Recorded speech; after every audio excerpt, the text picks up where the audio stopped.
It was a Tuesday, December 23rd, 2025, the kind of winter morning where the world feels quiet, the city still waking up, and most people are just thinking about the holidays ahead. No one could have guessed that, in a matter of hours, everything would change. A day like any other, until the news hit. Phones buzzed, TVs blared, and the ordinary rhythm of life was shattered by a single headline. US stripped of 2026 World Cup hosting rights blared every screen in America. The words seemed almost surreal, echoing through living rooms, offices, and coffee shops from coast to coast. Shockwaves rippled from Seattle to Miami. In an instant, the entire nation was united, not in celebration, but in disbelief and confusion. FIFA, in a move no one saw coming, had yanked the world's biggest sporting event from the US. The decision was swift, final, and left millions of fans and officials stunned. The World Cup, once a symbol of North American unity, was suddenly Canada's alone. The dream of a continent-wide celebration vanished, replaced by a single flag waving in the wind.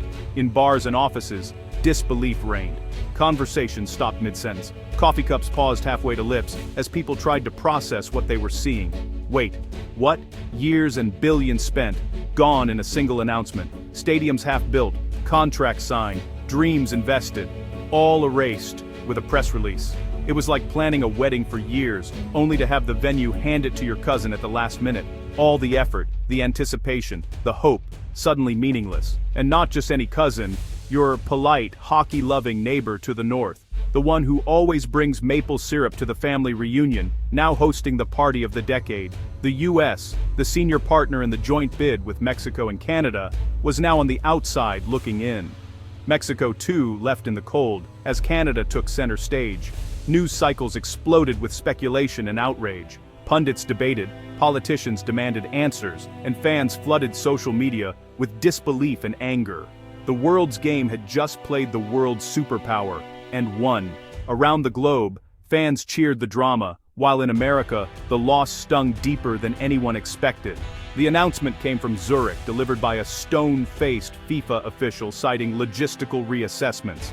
The words were cold, clinical, and offered little comfort. Translation: we found a reason, any reason, to do what we wanted. Behind closed doors, whispers and rumors swirled about what really happened. The carefully constructed United bid crumbled in minutes. Years of diplomacy, planning and hope, reduced to boxes of memorabilia and empty promises. America, the nation of spectacle, was told it wasn't fit to host. The stadium stood silent, their seats empty, their dreams deferred. The irony was thick enough to slice with a piece of Swiss cheese. In the end, the world's most famous tournament slipped away. Not with a roar, but with a cold, calculated decision from half a world away. The next morning, America woke up angry. Talk shows ditched celebrity gossip for FIFA statutes. Radio lines jammed with furious fans. They can't just do this. US soccer officials looked shell-shocked, their dreams evaporated overnight. This wasn't just a lost event, it was a national insult. The World Cup was supposed to be soccer's grand arrival in America, for kids, immigrants, and new fans alike. Now all that hope was gone, replaced by heartbreak and defiance. Mayors scrambled for answers, forced to explain how promised booms had vanished. Online petitions exploded. Hashtags like "Our US was robbed" trended worldwide. Fans with non-refundable tickets were left with nothing but bitterness. The beautiful game had turned ugly, and excitement for 2026 was replaced by disillusionment. FIFA wasted no time spinning their story. Within hours of the controversy breaking, their officials were already in front of cameras, ready with a carefully crafted narrative. The official reason? According to FIFA, the US government failed to provide adequate and timely security and infrastructure guarantees. They pointed to missing paperwork, delayed approvals, and a lack of clear commitments from American authorities. New federal regulations on public gatherings and travel, they claim, made the original plan impossible. FIFA insisted that these changes created too much uncertainty for an event of this scale, making it impossible to proceed as planned. It sounded plausible until you looked closer. Journalists and analysts quickly began to poke holes in FIFA's story, questioning the timing and the logic behind their claims. After all, these were hurdles major events solve all the time. The Olympics, Super Bowl, and countless global summits have all navigated similar challenges. The real story? Politics. The US had recently launched new investigations into sports corruption, with FIFA in the crosshairs. Federal agents were digging deep, and the headlines were getting uncomfortably close for FIFA's liking. Was this FIFA's way of flexing its muscle? A power play to show the US who's boss? Some saw it as a warning shot, a reminder that FIFA calls the shots, not host nations.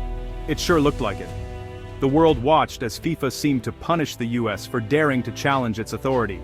FIFA operates above the law, demanding tax breaks, legal immunity, and total control over every aspect of the tournament. Host countries are expected to bend the rules or risk losing out. The US was always an uneasy partner for an organization that values compliance above all. Negotiations were tense, with both sides unwilling to give ground. Security was just the excuse FIFA needed to send a message: don't mess with us. The real lesson? FIFA's power is as much about politics as it is about football. Once again, the beautiful game was hostage to ugly politics. Fans, players, and entire nations were left caught in the crossfire, wondering if the sport they love would ever be free from these power struggles. The fallout was immediate and brutal. Billions invested in stadiums, hotels, and infrastructure, gone. Stadiums in 11 cities from Texas to LA had been upgraded for nothing. Businesses banking on a World Cup windfall were left stranded, construction halted, hotel renovations wasted, transit projects now oversized. The economic engine meant to roar in 2026 sputtered out before it started, but the loss was more than financial. The World Cup was supposed to be a cultural milestone, a chance to showcase a modern, diverse America. That moment was stolen, replaced by a story of rejection. For fans, the dream was now a memory of a future that would never happen. The wound would take a long time to heal. While America reeled from the shocking announcement, disbelief and disappointment swept across the nation. Sports fans, officials, and everyday people stared at their screens, struggling to process the news that would change the course of the World Cup. Meanwhile, Canada woke up to what felt like an impossible miracle. As the sun rose, Canadians everywhere were greeted by headlines they never expected to see. The Prime Minister, roused at midnight by a flurry of urgent calls, could barely believe the words being spoken. The entire government was thrown into a frenzy as the reality set in. Canada, against all odds, would host the entire World Cup, an honor and a challenge no one had truly prepared for. Shock, excitement, and a touch of panic swept the nation. Streets filled with cheering crowds, while behind closed doors, officials scrambled to make sense of what had just happened. Canada, originally prepared for just a handful of matches, suddenly faced the monumental task of welcoming the entire world. Cities from coast to coast were thrust into the global spotlight, airports buzzed with anticipation, and every major city began preparing for an influx of visitors. The government quickly declared, "Canada is ready." It was a bold, maybe even delusional statement, but it was exactly what the world needed to hear in that moment of uncertainty. The public rallied behind their leaders. Underdog pride surged through the streets, uniting people from all walks of life in a common cause. But the logistical challenge was massive. Few stadiums were ready, and many facilities were still under construction or in need of major upgrades. City officials held emergency meetings, committees formed overnight, and plans were drawn up at lightning speed to meet the impossible deadline. Construction crews worked around the clock, their efforts illuminated by floodlights as they raced to transform dreams into reality. Volunteers signed up in droves, eager to be part of history and to show the world the true spirit of Canadian hospitality. Across the country, families opened their homes to international fans, putting up welcome signs and preparing to share their culture with the world. It became a nation-building exercise on an impossible deadline, a test of unity, resourcefulness, and national pride. While the US counted its losses in empty stadiums, grappling with what could have been, Canada seized its once-in-a-lifetime chance, determined to rise to the occasion and show the world what they could do. Fueled by adrenaline, maple syrup, and a sense of destiny, Canadians everywhere joined the effort, turning anxiety into action.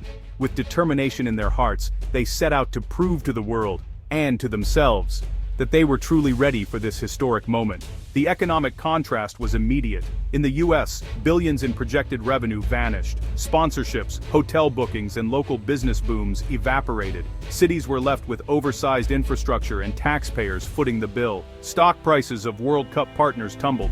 Meanwhile, Canada hit the jackpot. Billions in federal investment poured in, creating jobs and boosting construction and service industries. Canadian companies signed lucrative deals, and the Canadian dollar surged. The long-term benefits, improved infrastructure, global exposure, and tourism were immense. Small businesses geared up for record sales. For Canada, it was more than a tournament. It was a nationwide economic stimulus. One country's cancelled party became another's miracle, all from a single shocking decision in Zurich. The United 2026 bid was more than logistics. It was a symbol of North American unity. FIFA's decision shattered that image, replacing celebration with betrayal. Diplomatic fallout was swift. US politicians felt blindsided. Canada, though gracious, couldn't hide the tension. The friendly rivalry suddenly had a sharper edge. For US soccer, the future was redrawn overnight. Momentum lost, dreams postponed. The hope of a home soil World Cup run was gone. In contrast, Canada's soccer dreams exploded. Guaranteed a spot as host, the Canadian team and youth programs would benefit for years. A new generation would grow up with the World Cup in their backyard. The balance of soccer power in North America had shifted dramatically and permanently. This fiasco proved one thing: international sports are never just about the game. FIFA's move was geopolitical hardball, a warning to every nation: play by our rules or else. The risk of bidding for a World Cup just skyrocketed. Only nations willing to give FIFA total control may dare to bid in the future. That's a troubling prospect for the world's game. The US, long a global powerhouse, was humbled by a sporting federation. Power is more diffuse than ever. Even superpowers can be brought low by non-state actors. Other nations are watching and learning. The precedent is set. The host can be chosen by political wins, not merit. It's a new, unsettling world order for international sports. What does it all mean? For fans, it's a painful reminder. The game is ruled by forces beyond our control. The decision divided a continent, exposed the ugly side of the beautiful game, and left millions disillusioned. Yet, hope endures. In the US, disappointment will fade, but the love for soccer will remain, and fuel a hunger for redemption. The dream isn't dead, just deferred. For Canada, it's a nation-defining moment, a chance to shine, unite, and inspire. If they succeed, it'll be one of sport's great underdog stories. The World Cup will go on, goals will be scored, champions crowned. The tournament is bigger than any country or controversy. The magic of soccer endures, and not even FIFA can take that away.